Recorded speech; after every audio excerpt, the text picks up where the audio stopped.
Hi fans of high quality entertainment. It's time to rank the final album in the John Lennon Ranking and Review series. Milk and Honey by John Lennon and Yoko Ono.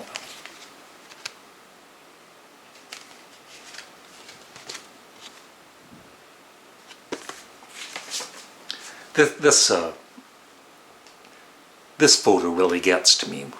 I had not seen that before buying this CD.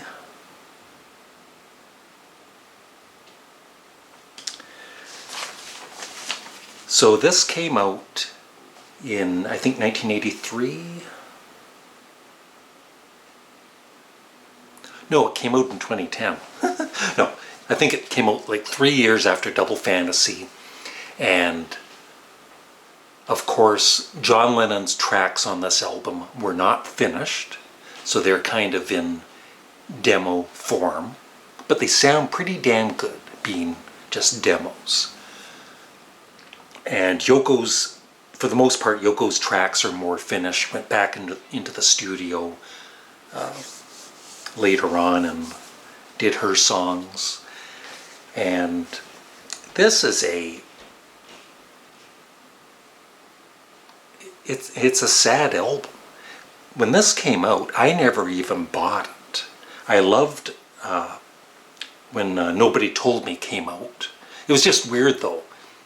Yeah, and you would see the it's back in the day when music videos were all the rage, and you'd see this music video for Nobody Told Me, and it was just weird hearing a new song by John Lennon and knowing that he'd passed away. And so I love the song, don't get me wrong, but I never did, run out and buy Milk and Honey, because I guess I was still mourning his death in some way. Still am today, like a lot of us. I listened to this album again last night. I've heard it a few times, not as many as some of his other albums. But I totally enjoyed it. And, and except for it being underproduced, because, like I said, they weren't finished tracks, it's really good, really good. I love I'm Stepping Out, Sleepless Night by Yoko Ono. I Don't Want to Face It, I Don't Want to Face It. I love the way John sings that. Don't Be Scared, Nobody Told Me, which is great, of course. Oh, Sanity, a very short track, but I love that. Borrowed Time, the lyrics. Your Hands, Forgive Me, My Little Flower Princess, probably my least favorite of the Lennon tracks, but it's still good.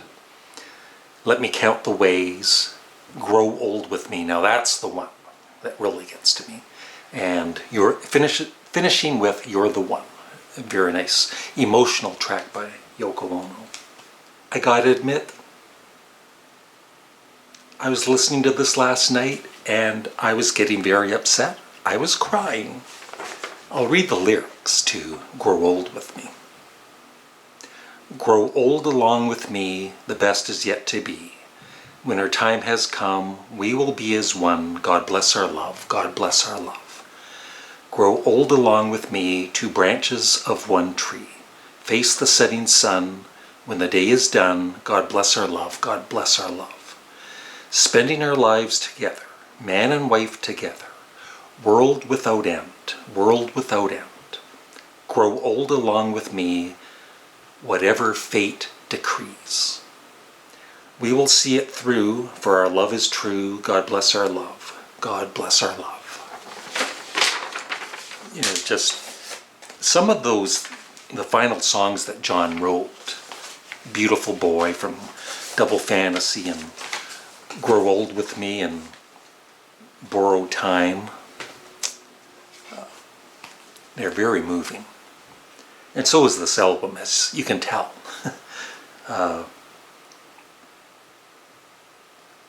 So overall, I enjoy listening to it as much as Double Fantasy.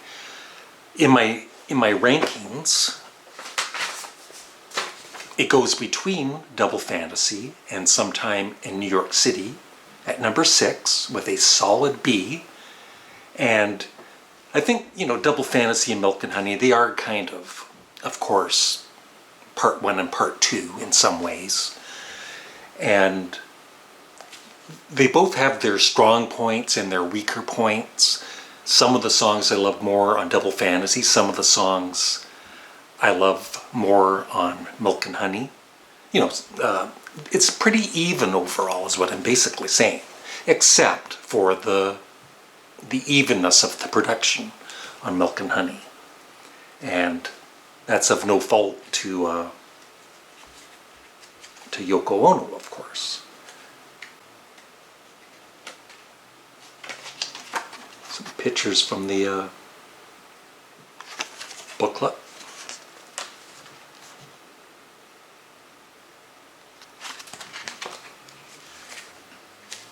And so I'm really looking forward to, of course, Plastic Ono Band. It's coming out in April, remixed box set. But all of these albums, Mind Games, Walls and Bridges, I'm hoping they remix all of them. Even rock and roll. And, yeah. And it does bother me that Yoko Ono is looked down on, how do you say that? It just does get to me when Yoko Ono is bashed online. You could go anywhere, YouTube or Facebook or whatever, and read all of these. Really, seriously, some of them are pretty nasty. Like saying things like it should have been her instead of him. And, you're talking about a guy's wife. You're a fan of John Lennon, and then you're saying those kind of things about his wife. And I totally get it, that you don't have to like her music. You can hate her music.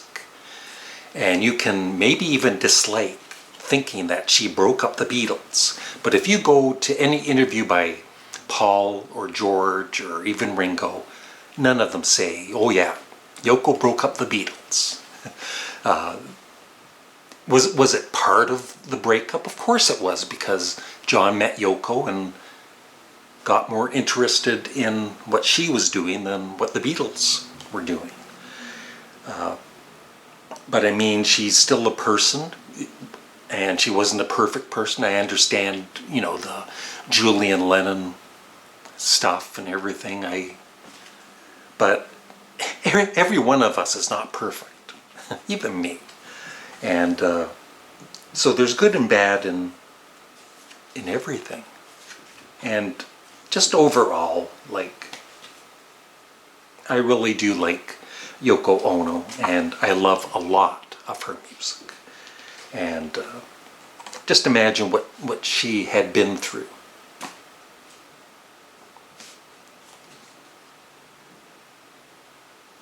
And that's how I'll end this series. Yeah. Great album.